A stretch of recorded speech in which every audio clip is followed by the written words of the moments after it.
Welcome to UPSC universe. So మనకి ఇటీవలే world Trade organisation 13వ మంత్రుల స్థాయి సమావేశం జరిగింది. సో ఇలాంటి అంతర్జాతీయ సమావేశాల జరిగినప్పుడల్లా ఖచ్చితంగా మనకు ఎగ్జామినేషన్స్ క్వశ్చన్స్ అంటూ వస్తాయి. సో రీసెంట్గా మనకు జరిగిన గ్రూప్ 2 ప్రిలిమ్స్ ఎగ్జామినేషన్ ఆంధ్రప్రదేశ్లో మనకు ఈ యూఏఈలో జరిగిన పర్యావరణ సదస్సు ఈ కాన్ఫరెన్స్ ఆఫ్ పార్టీస్కు సంబంధించిన క్వశ్చన్స్ కూడా అపియర్ అయినాయి. సేమ్ ఇప్పుడు రాబోతున్న గ్రూప్ 1 ఎగ్జామినేషన్ ప్రిలిమ్స్ ఏపీపీఎస్సీలో కానీ టీఎస్పీసీలో కానీ ఇందులోంచి ఒక క్వశ్చన్ వచ్చే అవకాశం ఉన్నది. సో ఆల్ ఆస్పిరెంట్స్ కోసం ఇది మీకు యూపీఎస్సీ యూనివర్స్ అందిస్తూ ఉన్నది. రైట్. సో మరి 13వ WTO మంత్రుల స్థాయి సమావేశం ఎక్కడ నిర్వహించినారు ఇది అని అంటే అబుదాబీలో నిర్వహించినారు. సో డేట్స్ వచ్చేసి ఫిబ్రవరి 26 టు మార్చ్ 2 వరకు ఈ సమావేశాలు జరిగినాయి. సో ఫస్ట్ ఆఫ్ ఆల్ ఎక్కడ సమావేశం జరిగినా ఆ ప్రాంత పేరు మీద ప్రకటన అనేది వస్తుంది. సేమ్ అదేవిధంగా ఇక్కడ అబుదాబీ డిక్లరేషన్ అని చెప్పి వచ్చిందనమాట. సో ఇదేం చెప్తుంది? Ensure open inclusive resident supply chains. So సరఫరా గొలుసులు ఏవైతే ఉంటాయో అంటే ఒక దేశం నుంచి ఇంకొక వస్తువు సరఫరా చేసే వ్యవస్థలు, ఆ వ్యవస్థలు సమ్మిళితంగా ఉండాలి. సమ్మిళితంగా అంటే మారుమూల ప్రాంతానికైనా చేరగలగాలి. ఫర్ ఎగ్జాంపుల్ మనకు ఒక 14 దేశాలు పసిఫిక్ ఐలాండ్ కంట్రీస్ ఉంటాయి. ఆస్ట్రేలియా, న్యూజిలాండ్ పక్కన రిమోట్ ఏరియాస్, అక్కడి వరకు కూడా మనం వస్తువులు చేర్చవేయగలగాలి. ఓపెన్గా ఉండాలి అంటే ఎవ్వరు ఎలాంటి ఆంక్షలు విధించకూడదు. ఆంక్షలు లేకుండా వస్తు రవాణా ప్రపంచంలోని ప్రతి మారుమూల ప్రాంతానికి చేరాలి. రైట్. సో అయితే రైట్ ఇది డిక్లరేషన్ అన్నమాట. అయితే ఇందుకు సమాయత్తం అవుతున్న తీరు మాత్రం ఆ స్థాయిలో లేదు. దాన్ని మనం సాధించాలి అని చెప్పి అబుదాబీ డిక్లరేషన్ చెప్తూ ఉన్నది. మరి ఇదే వరల్డ్ ట్రేడ్ ఆర్గనైజేషన్ సమ్మిట్లో, ప్రపంచ వాణిజ్య సంస్థకు సంబంధించిన సమ్మిట్లో మనకు 2 దేశాలు చేరినాయి, కోమోరోస్ అండ్ టైమోర్ లెస్తే. రైట్. సో ఇప్పుడు ఈ 2 చేరికతో ఈ కూటమిలో సభ్య దేశాల సంఖ్య 166కు వెళ్ళింది. ఈ WTO అనేది మనకు 1 జనవరి 1995 ఎస్టాబ్లిష్ చేశారు. ఈ WTO అనేది జెనీవా కేంద్రంగా పనిచేస్తూ ఉంటుంది. అంతకుముందు గ్యాట్ అని ఉండింది, దాని స్థానంలో ఇది వచ్చింది. సో అప్పటి నుంచి మనకు ప్రపంచ వాణిజ్యాన్ని ఒక నిబంధనల ప్రకారం తీసుకుపోతూ ఉన్నది. రైట్. మరి ఇక్కడ అగ్రిమెంట్స్ అన్నవి కొన్ని జరిగినాయి, బట్ కొన్ని ఇష్యూస్ మాత్రము అన్రిజాల్వ్డ్గా ఉన్నాయి, అపరిష్కృతంగానే ఉండిపోయినాయి అన్నమాట. అన్ని ఓకే మనకు ఒప్పందాలు కుదరలేదు. So first of all agreements దేనిపైన కుదిరింది? Extension of commerce moratorium. Moratorium అంటాం. మారటోరియం అని అంటే కొంతకాలం పాటు వాయిదా వేయడం లేదా నిలిపివేయడం అని వస్తుంది. సో మనకు customs duties for commerce transaction మరొక 2 సంవత్సరాల పాటు మారటోరియం. అంటే ఏం లేదు, కామర్స్ ద్వారా మనం ఏదైనా వస్తువు కొంటే దానిపైన కస్టమ్స్ సుంకాలు విధించేవాళ్ళు. కానీ ఈ కస్టమ్స్ సుంకాలు విధించడాన్ని మరొక 2 సంవత్సరాల పాటు నిలిపివేస్తారు. రైట్. సో ఇది యాక్చువల్గా మనకు గతంలో తీసుకున్న నిర్ణయం, కానీ ఇది ఒక 2 సంవత్సరాలు పొడిగిస్తూ మరొక నిర్ణయాన్ని తీసుకున్నారు. అయితే ఈ నిర్ణయాన్ని భారతదేశం, దక్షిణాఫ్రికా ప్రారంభంలో వ్యతిరేకించిన ఈ సమావేశాన్ని నిర్వహించిన యుఏఈ రిక్వెస్ట్ మేరకు పొడిగించారు. రైట్. నెక్స్ట్ మరి moratorium prevents WTO members from imposing custom duties on electronic transmissions. Right. ఈ పాలసీ అనేది మనకు 1998 నుంచి ఉన్నది. ఓకే. ప్రతిసారి పొడిగిస్తూ వెళ్తున్నారు. ఇప్పుడు కూడా పొడిగించినారు. మనకేమని అడగవచ్చు? కామర్స్ మారటోరియం ఎంతకాలం పొడిగించారు, ఎప్పటి నుంచి ఇది అమలవుతూ ఉన్నది, ఆ విధంగా క్వశ్చన్స్ అనేవి వస్తాయి. సో అండ్ నెక్స్ట్ వచ్చేసి మనకు అంగీకారం కుదరని అంశాలు. సో చాలా ఇంపార్టెంట్, ఎందుకంటే ఇండియా ఇన్వాల్వ్మెంట్ కూడా ఉన్నది ఇందులో. Agriculture and fisheries subsidies. So okay ఇప్పుడు చూడండి, మన దేశంలో 1 కిలో బియ్యం పండించడానికి 100 రూపాయలు అయిందనుకోండి. గవర్నమెంట్ సబ్సిడీస్ రూపంలో ఒక 30 రూపాయలు ఇచ్చిస్తే అంటే మనకు పెట్టుబడి 70 రూపాయలే అయింది. కాబట్టి 80 రూపాయలకు రైతు అమ్ముకున్న లాభం. అంటే సబ్సిడీలు ఇవ్వడం వల్ల రైతులకు ప్రయోజనం. కానీ అగ్రదేశాలు ఈ సబ్సిడీలు ఇవ్వవు. వాళ్ళకు 100 రూపాయలు అయిందనుకోండి మనలాగానే. సో లాభం కావాలి కాబట్టి 110 రూపాయలకు అమ్ముతారు. మనదేమో 80 రూపాయలకే మార్కెట్లో ఉంది. సబ్సిడీ ఇచ్చినందుకు వాళ్ళది 110 రూపీస్ ఉన్నది సబ్సిడీ ఇవ్వనందుకు. సో ఇది ప్రాబ్లం. సబ్సిడీ ఇవ్వడం వల్ల మేము నష్టపోతున్నామన్న దేశాలు అంటున్నాయి. కానీ మన అభివృద్ధి చెందుతున్న దేశాలు ఏం చెప్తున్నాయి, సబ్సిడీ ఇస్తేనే మా దగ్గర రైతుల సర్వైవల్ అనేది ఉంటుంది. సో ఇది మన పాయింట్ ఆఫ్ డిస్ప్యూట్ అన్నమాట. అది కొనసాగుతూ ఉంది. So there is no progress in negotiations concern reduction of agriculture and fisheries subsidies. వ్యవసాయ రంగానికి మత్స్య రంగానికి ఇచ్చే రాయితీలు ఏవైతే ఉన్నాయో అవి తగ్గించాలి అని చెప్పి చేస్తున్న ప్రతిపాదనలో ఎలాంటి పురోగతి లేదు. దేన్ని అంగీకరించలేదు అని కూడా మనకు క్వశ్చన్ అడగవచ్చు, రైట్?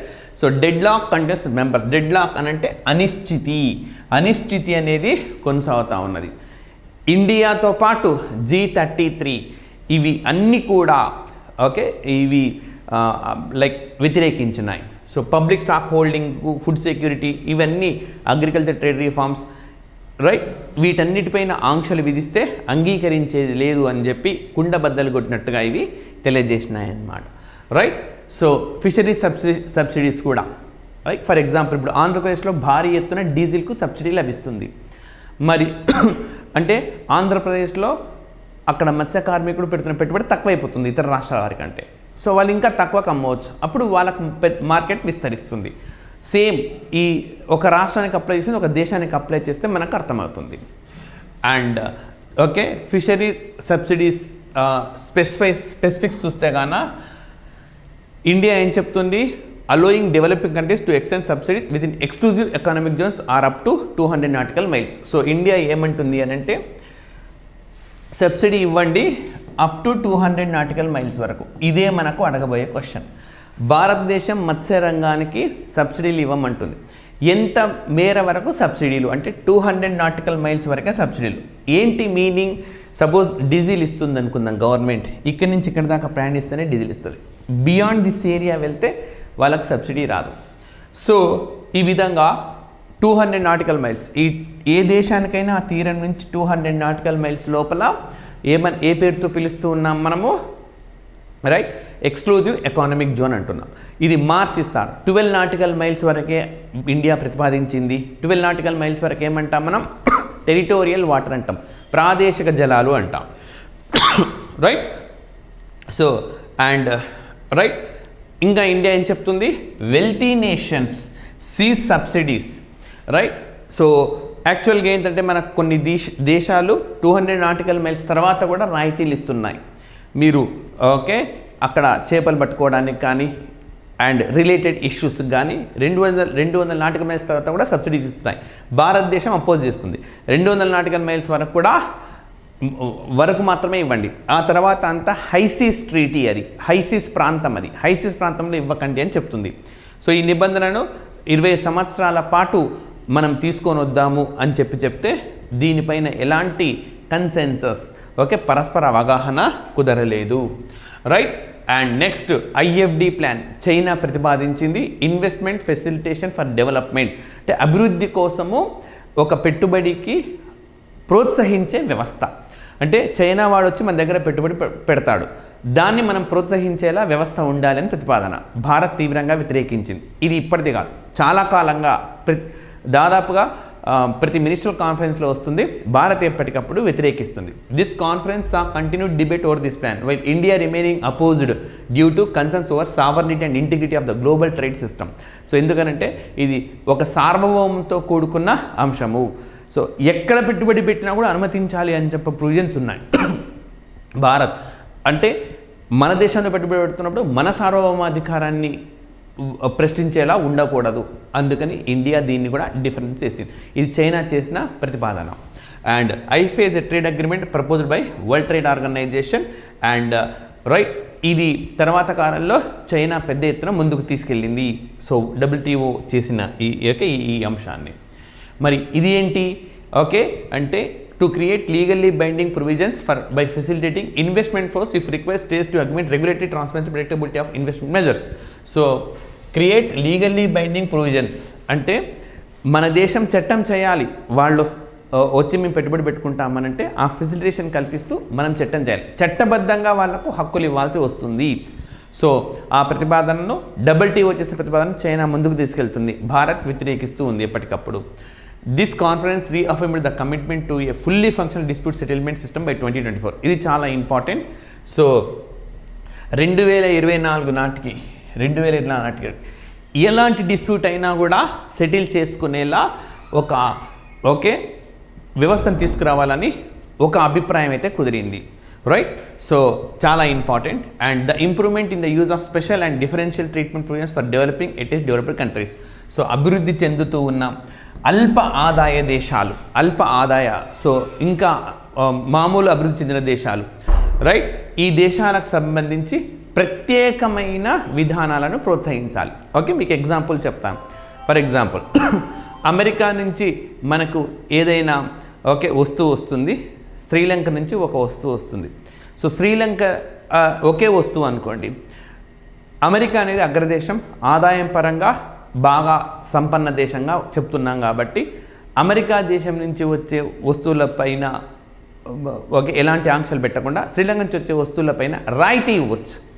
అంటే శ్రీలంక వస్తువు తక్కువ ప్రైస్కు దొరుకుతుంది కాబట్టి ఎక్కువ మార్కెట్ అవుతుంది. సో ఈ విధంగా అల్పాదాయ దేశాలు కానీ ఇంకా అభివృద్ధి చెందుతున్న దేశాలకు కానీ వాళ్ళని డిఫరెంట్గా ట్రీట్ చేయొచ్చు, వాళ్ళని ఎంకరేజ్ చేయడం కోసం ఈ నిర్ణయం తీసుకోవచ్చు అని చెప్పి అనుకున్నారు.